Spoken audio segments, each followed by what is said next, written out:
Ini ialah keluk penawaran. Korang boleh tengok dekat sini.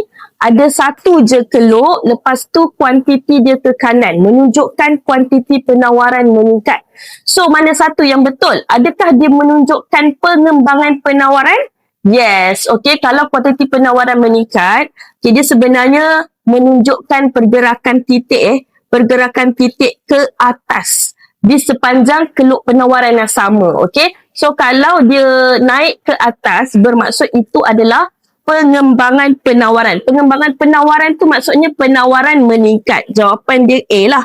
Tapi kalau kita tengok yang lain kan, ini semua salah. Sebab apa? Sebab kalau dia ada satu keluk sahaja, penentu penawaran yang menyebabkan penawaran tu naik ataupun turun adalah penentu harga barang itu. Maksudnya, hanya harga barang itu sahaja yang menyebabkan kuantiti itu bertambah ataupun berkurang. Okey, kalau dia ada dua keluk, penentu dia adalah bukan harga barang itu. Kalau kita tengok yang B ni, peningkatan dalam teknologi, teknologi ni adalah penentu bukan harga barang itu. Sebab tu salah. Kalau pertambahan penawaran ni dia melibatkan dua keluk. Yang ni satu keluk je, salah. Subsidi pun sama, dia adalah penentu penawaran bukan harga barang itu. So that's why lah B, C, D ni salah. So, jawapan dia adalah A.